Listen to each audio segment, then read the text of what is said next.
Okay, welcome to another VIP lesson. This one again is a request. The request was for the intro to Soul Vaccination by Tower of Power. So I transcribed this last night, and the method I used you will find in the Gary Novak solo workshop. I basically use Cubase and the drum editor in there. It's a very quick and easy way to transcribe things. So I've printed out the PDF here, and I recommend you do the same. You'll find the link for that under this video. And basically, it's a fairly complicated groove. It's quite repetitive once it gets going, and it's only 1, 2, 3, 4, 5, 6, 7, 8, 9. It's only 9 bars of stuff we've got to learn here. But there's quite a lot going on, and it involves quite a lot of complicated, syncopated grooves and some independent stuff. So I'm going to give you some exercises to work through this. I'm going to show you exactly how I approached learning to play this, and it's still pretty new to me. The first thing that threw me off with this is the intro fill. Now, until it got into the song, I hadn't really figured out where the 1 was, because there's no real backbeats. There's no snare backbeats on the 2 and the 4, so you have to kind of get your head around where the actual pulse for the song is. It actually starts on beat 3, that's where the fill starts, but you'll notice if you look at these 2 bars that the accents are more on the offbeat 16th notes than they are on the 8th notes. Now, if you're not a great reader, I recommend checking out the How to Read Music masterclass that's up on the website. That will give you the basic knowledge that you need to understand what is written here. This is all in 16th notes. There's only one 32nd note in here. Everything else is 16th notes. So you should be able to make sense of this after you've checked out that lesson and spent a bit of time with that. So we're going to start off just with the fill. So it's a 2-beat fill, and I want you to first of all look at the feet, because this is kind of what threw me off. The bass drum is on the E, A, E, A. So 2 E and So on the 3 E and A, 4 E and A. And the hi-hat is on the and of 3, the 4, and the and of 4. So that foot pattern is the same as if you play this.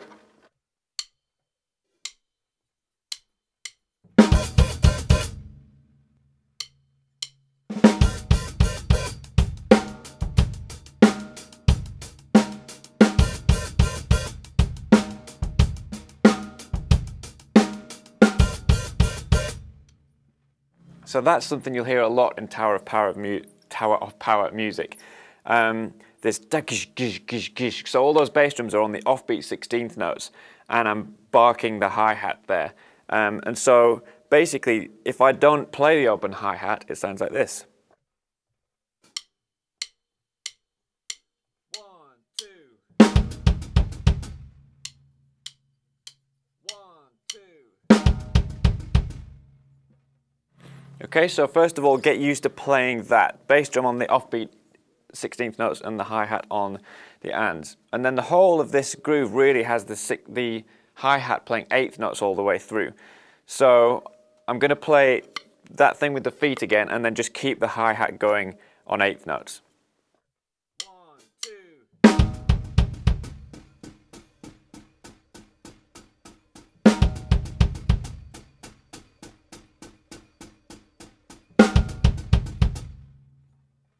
Just to give you a feel of what your left foot is going to have to do in this intro.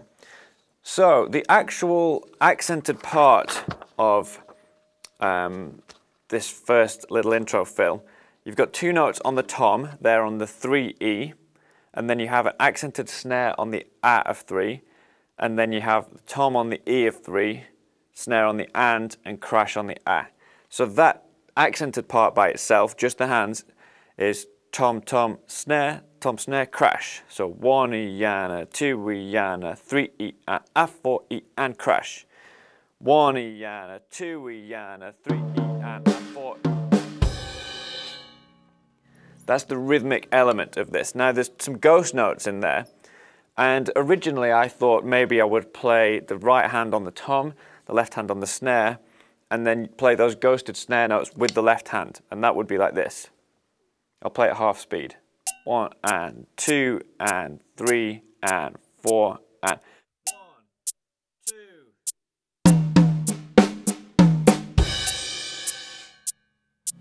So that works, but it's quite tricky to play a ghost followed by an accent followed by a ghost note. So the way I've ended up working with this is to play all single strokes.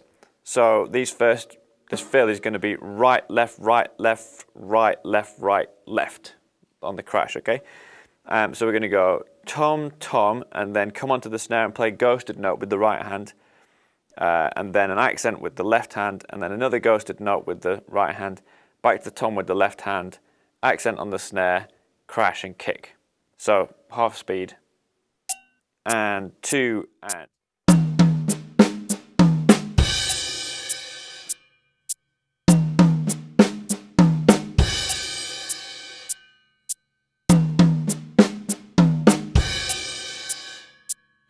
I don't know if that's how David Garibaldi played it. Maybe he did it with the accent thing with the left hand, but this seems like an easy way to do it for me. It's a little awkward figuring out which hands are going to the toms. Maybe right out above, just right, left, right, left, right, left, right, left, and you can see, okay, the left's going to be on the crash, and on the tom there, that might help. So basically we have that, and then underneath we put that foot pattern. So you don't have a hi-hat on the on the 3. On beat 3 there's no hi-hat, and this is part of the reason that it makes it sound weird, because you hear this first initial tom and then the next tom has a bass drum on it, which makes your brain think that you were playing a 1. So that bass drum on the tom is a stronger sound, so you kind of immediately assume that that was on a beat somewhere, and actually it's on an off beat because all these bass drums are off beats. So I'm going to play the fill twice just with the hands, and then I'm going to put the feet twice by themselves, and then I'm going to put the 2 together, half tempo. So 1 and 2 and.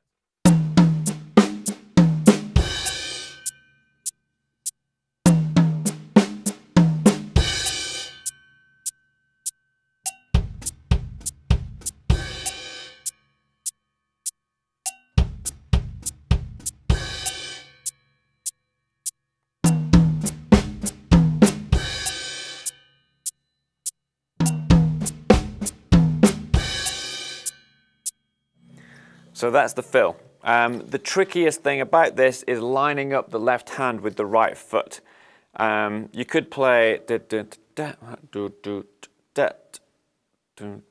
could lead with the left hand. Maybe I'll just try that. Same thing, but leading with the left hand, and then the right hand and the right foot will be together.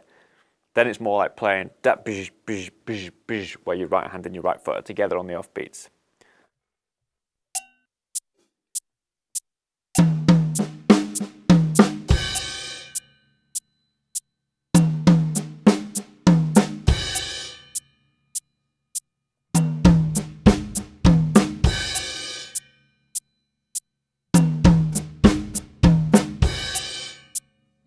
You know what? That's easier. So there's an example of figuring out a way to play something and then thinking, well, maybe there's another way, trying another way, and that way is better. This feels a lot easier for me, having these ghost notes on the snare drum, playing it this around, even though it's a left-hand lead fill, which seems unusual, that just works better. So I'm going to play that twice slowly and then play it at full speed.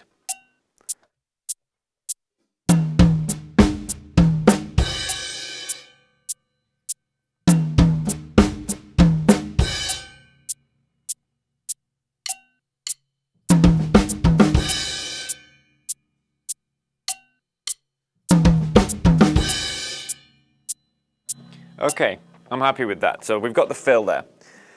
Now then, the next bar is basically a sparser version of the full groove. So I'm going to look down here. So we've got the intro is bar 1, and then bars 2, 3, and 4 are the basic groove, and then bar 5 is a fill bar, and then 6, 7, and 8 are the basic groove, and 9 is a fill bar. I want you to look at bar 1, 2, 3, 4, 5, 6, 7, because this bar is basically the full groove. This has got all the accents and everything in that we use, and most of the other bars are just pared down versions of this. So the same thing, but taking out the odd bass drum or snare drum. So we're going to look for consistent things in this. So the first thing is that the hi-hat is playing consistent 8th notes through the whole intro.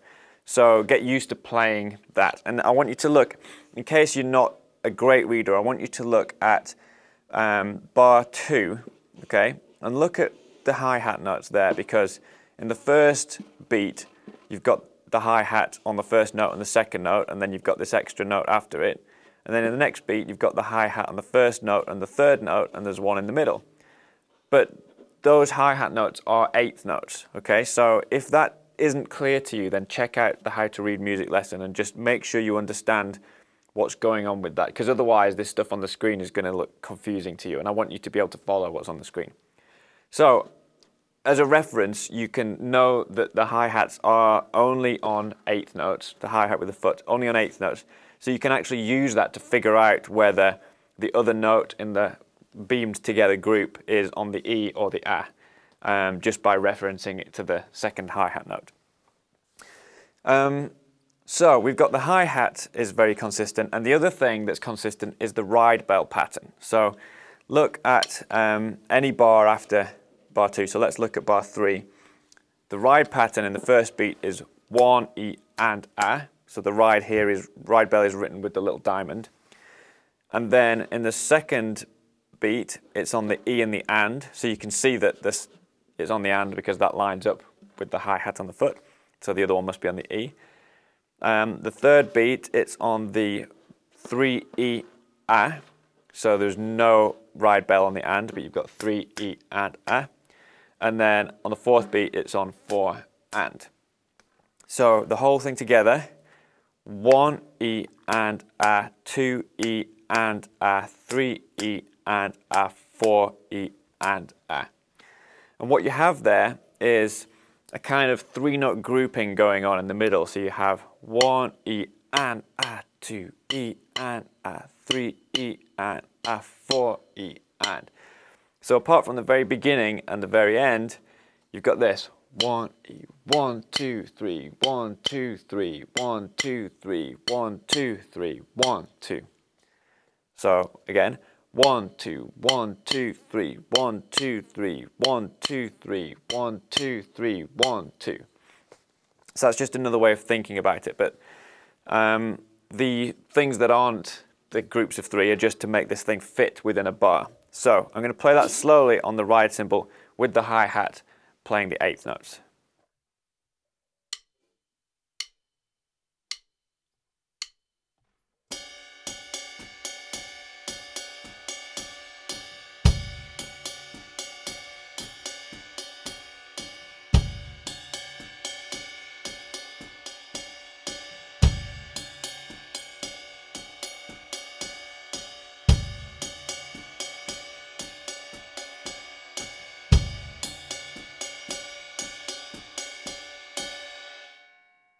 So the first thing you need to do is get really comfortable playing that and really ingrain that pattern in your brain, because that's going to have to keep going while we do a whole bunch of other stuff.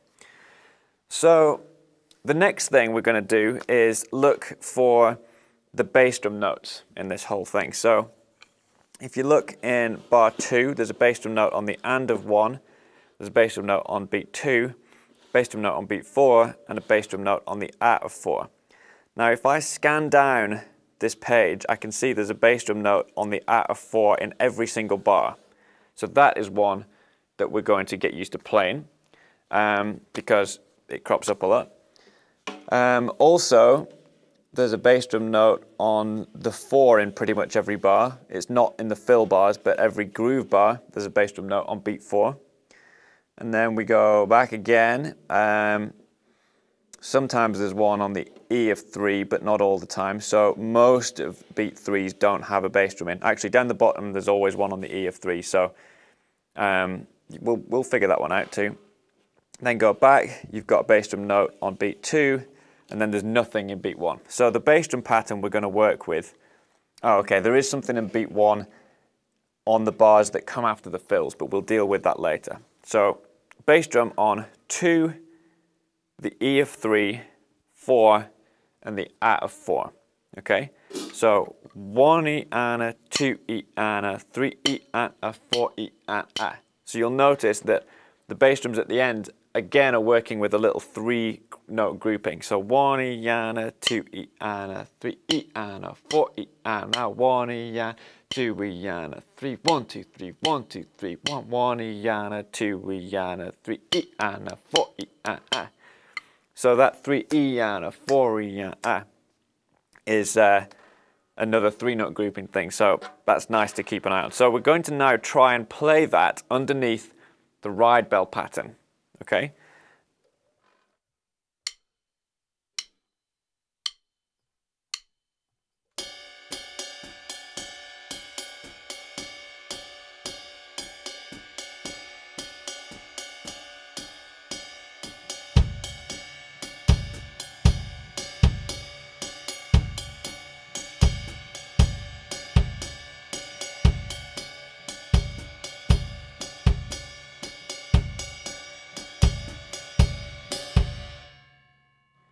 Now then, if you try to do that and you find it difficult to remember what the right hand was doing and get the right foot in the right places, then what I suggest is working on basically a Gary Chester new breed type exercise. So I'll put a link to that book in under this video because it's one of the best drum books I think you can get.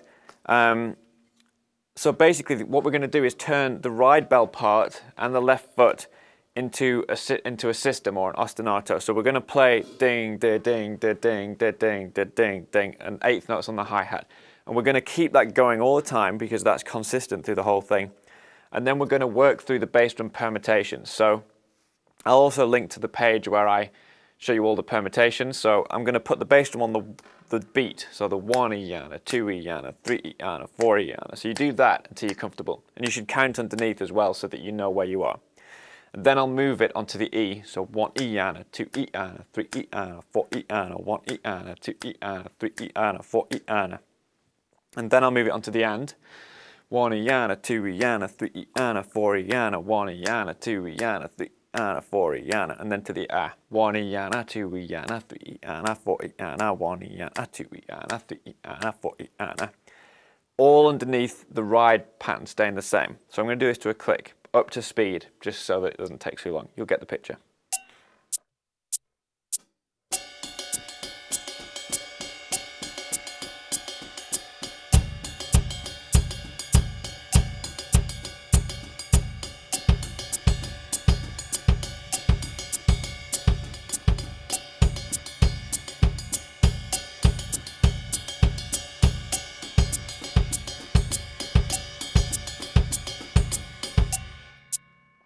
Okay, a little mishap with the ride in one of those, but basically that's the idea. Now obviously you're going to do this more slowly the first time that you do it, and really count. If you've got to write out how things look to see where the bass drum falls with the ride cymbal, that's fine. Do whatever you've got to do, just get comfortable playing the bass drum in all those different places. And then you can work through the 2-note and 3-note permutations. So I'll give you 2 examples of that, but then just basically take them from the permutations page and apply them. So 2-note ones.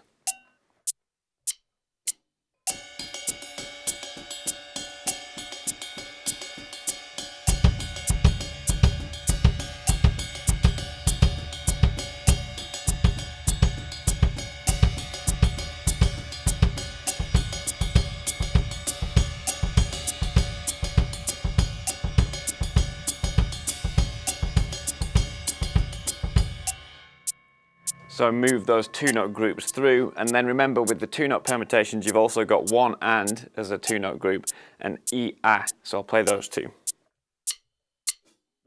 2, 3, 4.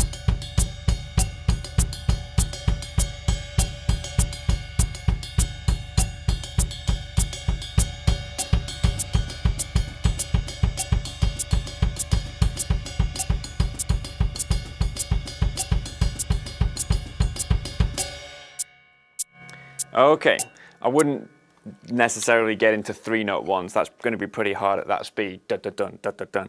But you can do that if you really want to gain facility with this. But what we're doing here is giving you some coordination and independence. You're learning how different bass drum patterns line up with the bell, and eventually it gives you the freedom to play any written piece of music. So in the Gary Chester Newbury book, there are pages of melodies that are just 16th note rhythms, and you can then practice your reading of those underneath this consistent ride part. And it's basically, you get to be able to play anything with the foot underneath this ride cymbal part, which is a really useful thing to be able to do. So the next thing we're going to do is the same with the snare drum. So I'll work through the single note permutations and then a couple of the double ones, just so you can see how that sounds.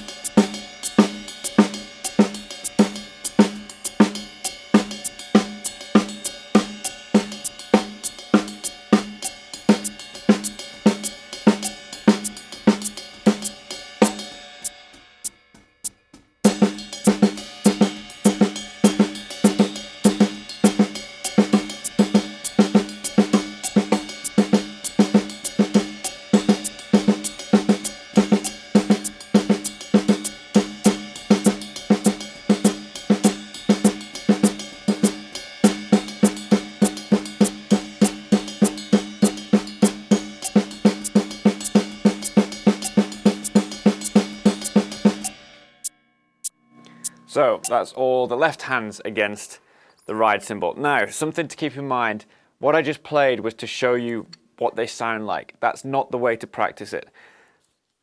Take a slow tempo, something that you're comfortable playing the ride cymbal part with, and then work on one of them with the left hand, and don't move on until you're absolutely comfortable with that and you feel like you can do the counting underneath it all and you can play it and it's comfortable. And when you've done that, that might be 5 minutes, it might be 10 minutes, it might be 3 days worth of practice just to get one of them down, or it might be 30 seconds. I don't know what level you're at, but basically the important thing is not to rush this stuff. You want to get all the simple things. Like if you can't just play the 1, 2, 3, 4 on the snare drum under the ride cymbal without feeling a little uncomfortable, then playing the whole groove is going to be really tricky. You might kind of get it down, but the whole thing is going to be wobbly. So you need to make sure the foundations are strong. So really work on each individual exercise until you feel it's really easy to play. The next thing, this is a little bit more advanced, but very useful for this, is to play the double permutations with the left hand, but accent the first stroke and play the second stroke as a ghost note. So sometimes you're going to have 2 notes that are on the bell and on the snare, and you're going to be playing the same volume for both bell notes, ding ding, and the snare drum's going to be going bat. The second one's going to be quiet, so like this.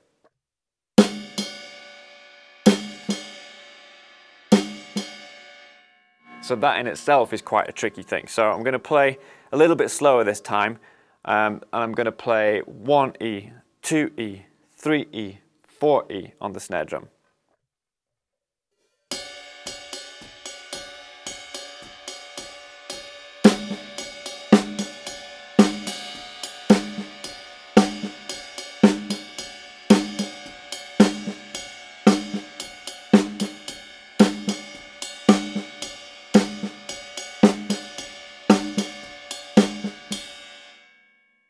Stray extra note at the end. The thing here is to really focus on tying those things together so that you don't get flams. You want this to be really even and accurate. So work through the 2-note things like that. So then play E and with the and being a ghost note, and a with the a being a ghost note, and a1 with the 1 being a ghost note. And then do it the other way around so that the first note is a ghost note and the second one is an accent. So I'm going to play 1E, 2E, 3E, 4E.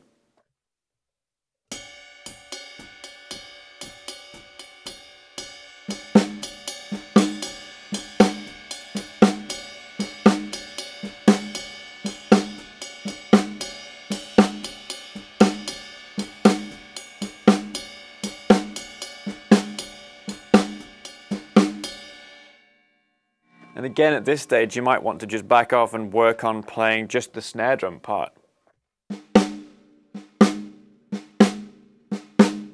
I'm feeling comfortable with that.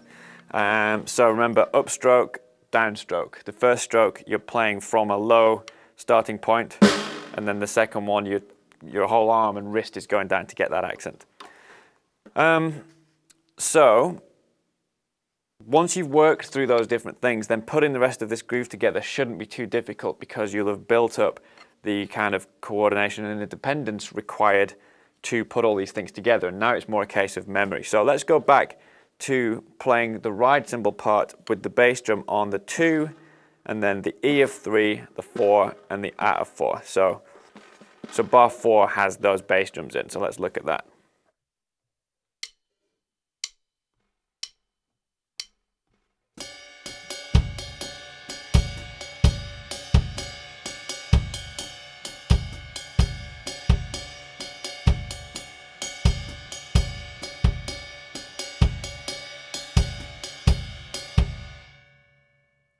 Okay, so when you're comfortable with that, we're going to start adding some snare drum notes. Let's look at bar 7, because that's the one that I said had everything in. So there's an accented snare on the E of 1, there's an accented snare on the 3 and the and of 3, and then there's an accented snare on the E of 4.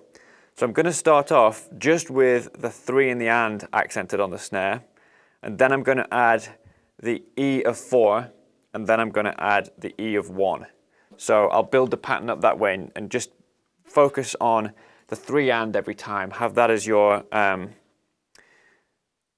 of landmark. So we basically, the bass drum's going on the 2 and the 4. That's like a bass drum backbeat. So we've kind of got 1, 2, 3, 4, 1, 2, 3, 4, 1, kick, snare, snare, kick, 1, kick, snare, snare, kick. That's kind of the cement of this pattern. And then we have the E of 4 and the E of 1 added as extra snare drum notes, and we've got the E of 3 and the A of 4 as extra bass drum notes.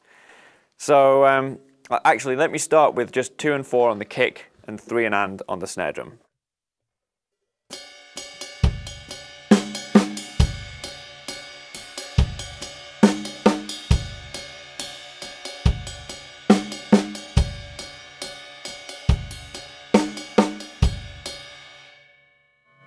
And then I'm going to add the E of 3, which is in the middle of those 2 snare drum notes, and the A of 4. So we've now got this bass drum pattern, 3 E and a, 4 E and A, and I'm also focusing on that bass drum on the E of 3 being in the middle of those 2 snare drums.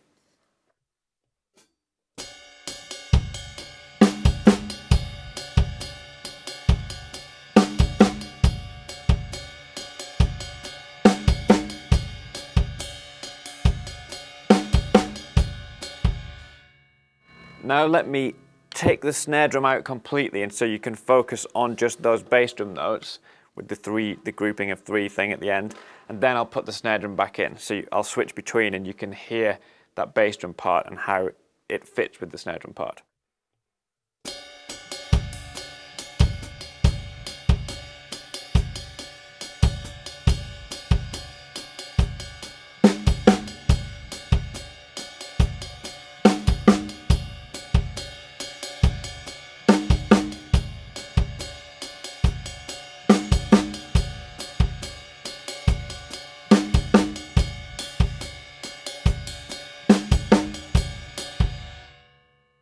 Okay, so we're getting there. Now I'm going to add the E of 4 on the snare. So we've got that bass drum, 1 E and a 2 E and a 3 E and a 4 E and a 1 E and a 2 E and a 3 E and a 4 E and a.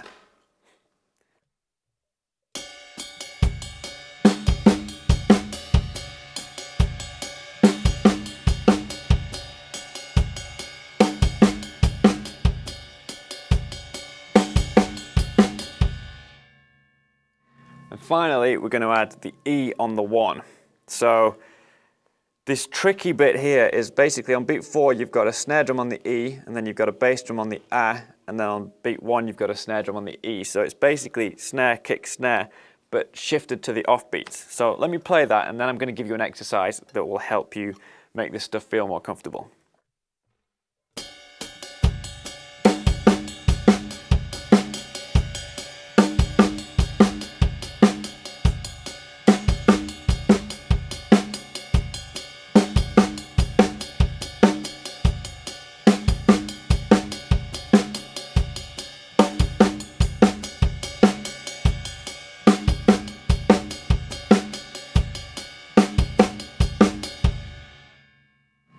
And the other kind of tricky thing is not putting a bass drum on the A of 1, because you've got into this little pattern, but then there's a bit of a rest and the bass drum just comes in on the 2, which for me is that's kind of where the pattern resolves in a way.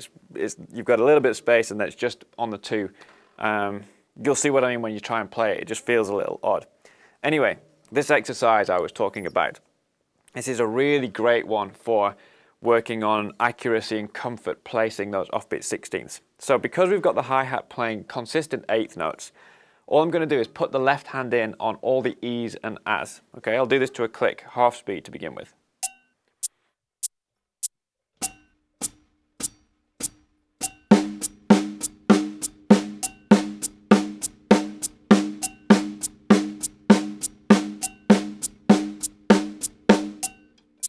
Okay, so that's 1 E and A, 2 E and A, 3 E and A, 4 E and A. And then you're going to build the tempo up, maybe go up 5 BPM steps, so that's 50 BPM. So go up to 55 and then to 60, and you want to bring it up to 100, which sounds like this. So then the click is 1 E and a, 2 E and a, 3 E and a, 4 E and a.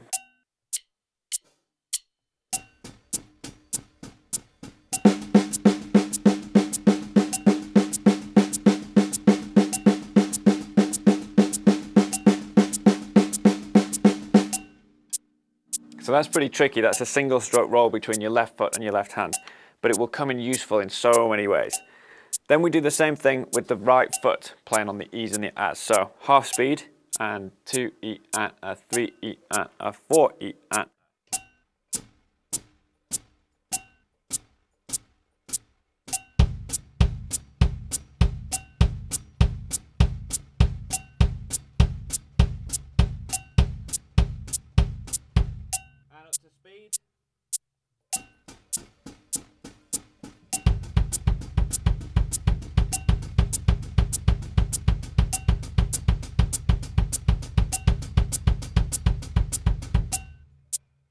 Okay, so once you've got those comfortable, then what we do is play rudiments between the left foot and the right foot. So these are going to be displaced rudiments. So a single stroke roll, it's just left hand and then right foot, but it's displaced, okay? So it's 1 E and A, 2 E and A, 3 E and A, 4 E and A. So half speed and then full speed.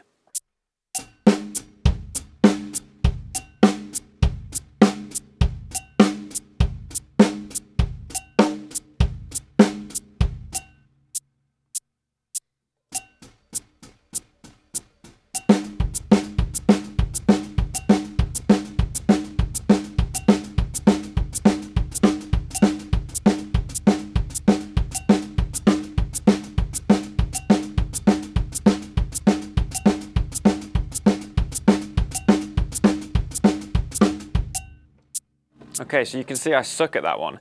That's really difficult because you're just placing the 1 E and, 2 E and, 3 E and, 4 E and. So an exercise in itself might be just playing the E on the snare. That's actually harder than playing the E and the A. So let me do that up to speed.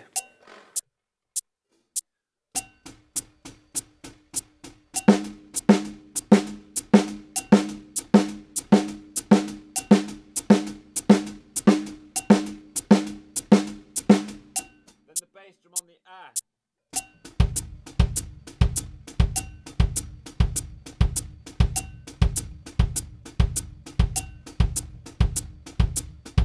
And then add the snare drum on the E.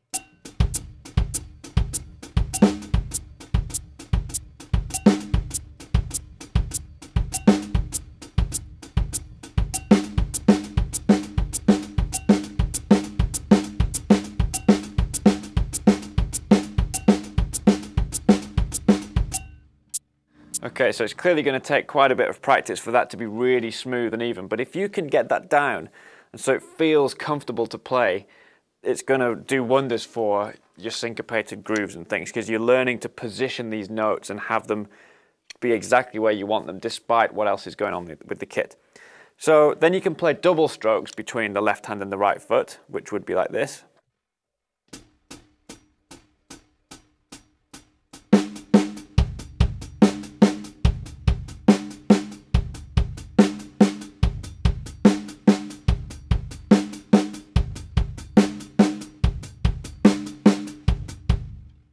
and you can play things like paradiddles. Paradiddles are even hard to think about because it's displaced, but if you go from focusing on the hi-hat being on the beat to the snare and the kick being on the beat, you will hear just a regular paradiddle.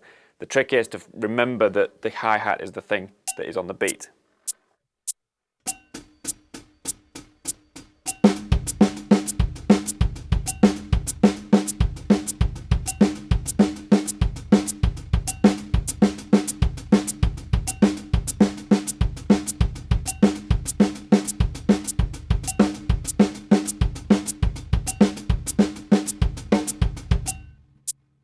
Okay, so those exercises should help you with the groove, but they will also help you with a bunch of other stuff, because again, this is like foundation stuff.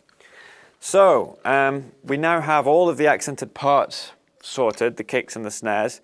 We've got to add some ghost notes. So, if you look again down the page, there's usually, well, pretty much all the bars of the groove, there are 2 ghost notes on the snare with the second lot of doubles on the ride. So this is beats E and of 2.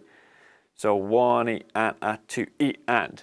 Okay, so I'm going to play bar 7 again, that's got everything in, and I'm only going to add those 2 ghost notes. I'm going to miss out the other ghost notes.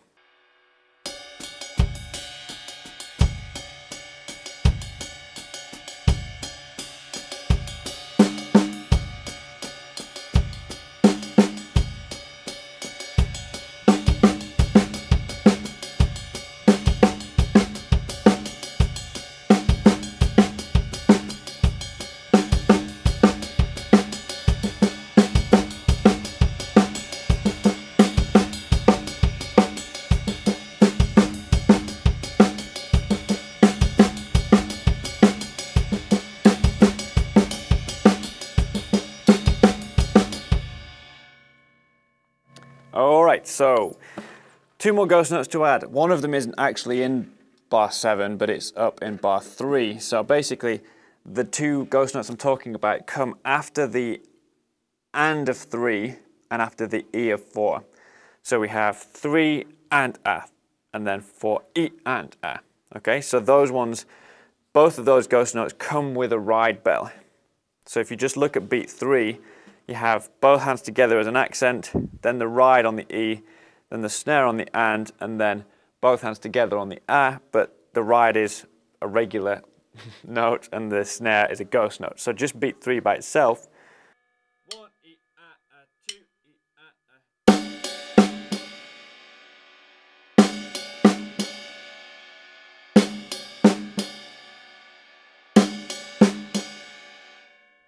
And then note that the A of 3 on the ride is the start of the next double. So 3 E A 4 and. And we're going to have 3 E A 4 E and the and is again both hands.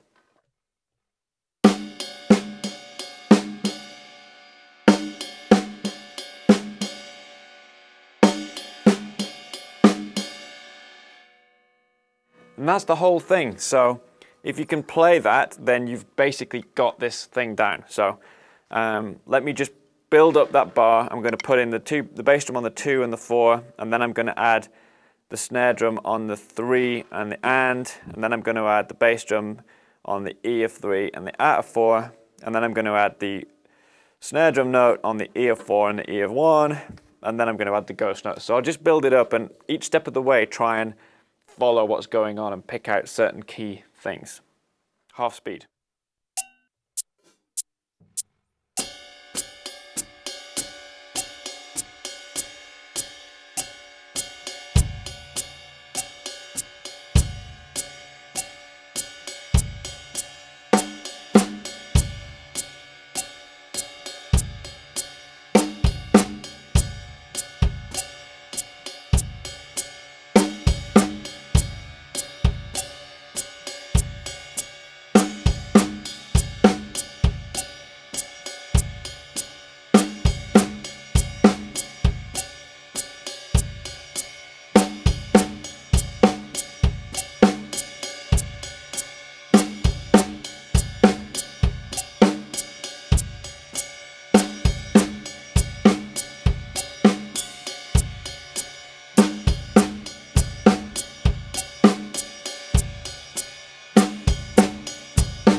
Okay, hopefully you followed that through.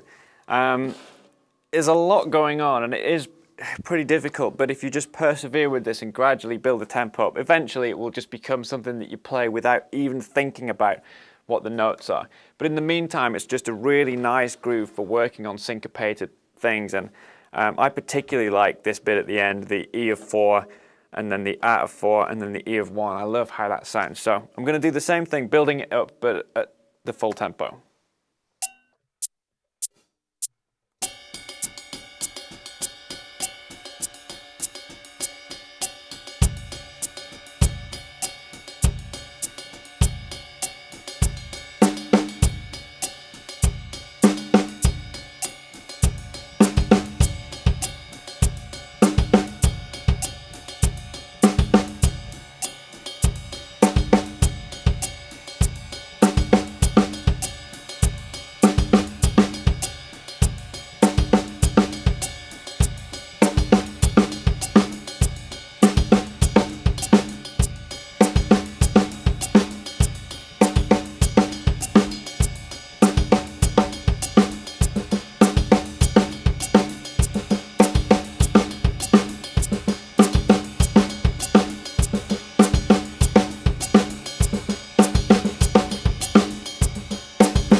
Okay, so that's just, you could sit there and do that for 10 minutes, 20 minutes, half an hour. It's quite satisfying once it all starts to come together and you don't feel like you're fighting yourself anymore. So we just got two things to look at. Well, we've got the fills to look at, and then we've got the fact that after the fills, the bars are a little bit different because there's some beats missing and stuff, but I'm sure you could probably figure this out, but I'll go through it anyway. So let's look at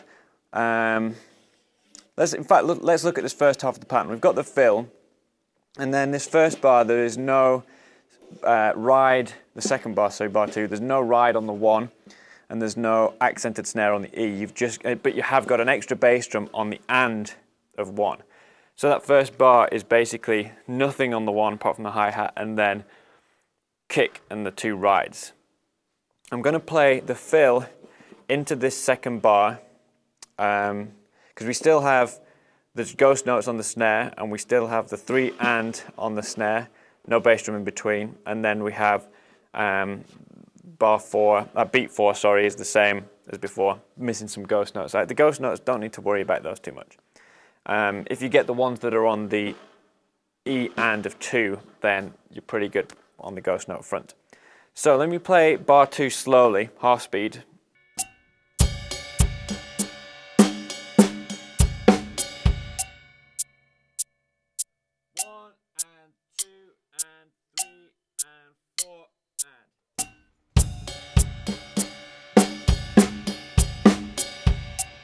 So now let me play the fill before it, and you'll see how that crash on the A of 4 leads into this, and that's why there's no bell on the 1.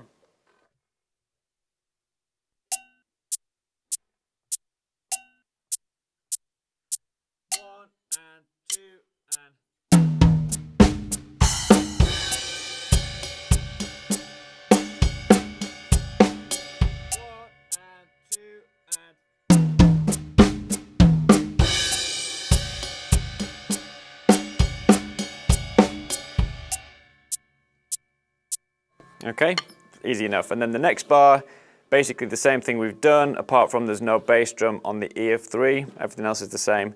Bar after that is the one that we've done already. Bar after that is a bar with a fill in it. And the only difference with the beginning of this, in fact, there's not really a difference at all. So basically, beats 3 and 4 are 3 E and a 4 E and crash. But we've got these lead-in notes, which are basically the A of 2 and the note of the 32nd note after it. So 1 E and a 2 E and A, 2 notes there. So 1 E and a 2 E and a 3 E and a 4 E and crash. So we got 1 E and a 2 E and. So I'm going to go left, right, left, right, left, right, left, right, left, right. So again, this is a left-hand lead fill in something that you would normally think about going right, left, right, left, right, left, right, left. We're going left, right, left, right, left, right, left, right. So let me play it slowly, half speed, and see if you can follow along. 2, 3, 4.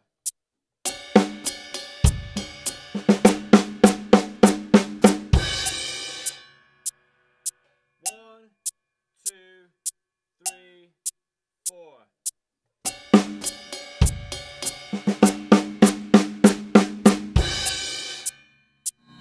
So that's pretty easy. Notice that the first note of this snare fill is a ghosted note, and really what you hear on the record is less da da da da da da da da and more da da da da da da da da. So let me play it half speed twice and then full speed twice, and I'm going to make more of a difference between that ghosted note and the regular one on the accents. 1, 2, 3, 4.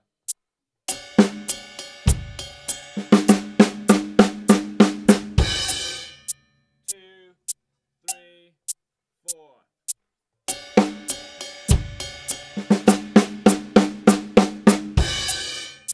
Full speed.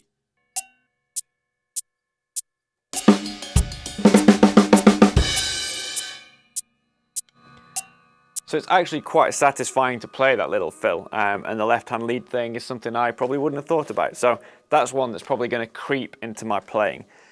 Just beware that on the 4, that crash there, only works because the band is playing that hit. It wouldn't work to play that fill if the rest of the band is going to accent the 1 of the next bar. That's going to make things sound weird. So you really need to know what the band is doing if you're going to play a fill like that. So the next bar is pretty much the same as bar 2, so we've already done that. The only difference is I haven't written in ghost notes on the E and of 2. Put those in if you want, doesn't matter if they're there or not. But exactly the same thing. Bar after that is one that's got everything in. The bar after that is pretty much the same again. Only difference is, again, we've got a crash on the A of 4 because that's leading us into this final fill. So the final fill, if you look at the last 2 bars, we've got the crash on the A of 4, and then we have 2 ghost notes followed by a crash on the and. So the rhythm of those 2 crashes is 1 yana, 2 yana, 3 yana, 4 yana, a 1 and. Okay, so just get that in your head. 1 yana, 2 yana, 3 yana, 4 yana, a 1 and. And then beats 2 and 3 we have 1 a 2 and. Snare kick, snare, snare, snare kick, snare, snare, kick, and there's ghost notes in between. Snare kick, snare, snare, snare, snare, kick. So snare kick, snare, snare, snare, snare, kick. And that last kick is with an open hi-hat which goes over to the next bar. So I'm going to play slowly this previous bar, and then I'll catch the and on the crash, and then I'll play this fill.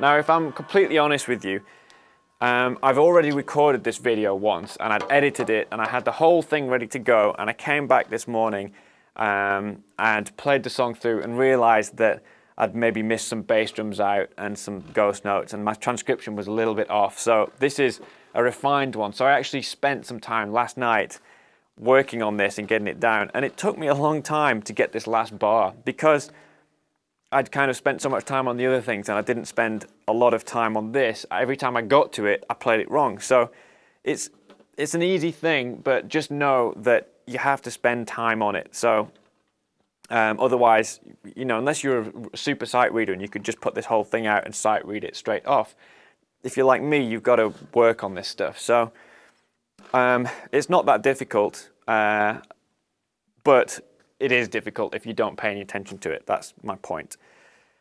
And now after basically doing a lesson like this, I then switched the camera off, and it was 20 minutes of going through the stuff and working on those exercises before I could play it anywhere near the record. So that just gives you an idea of the amount of practice I've got to put in just to get something simple like this. It's only 9 bars, but to get it down and to have it feeling comfortable takes a while. And it's still not in memory, you know, I still wouldn't remember how it goes without seeing the music in front of me.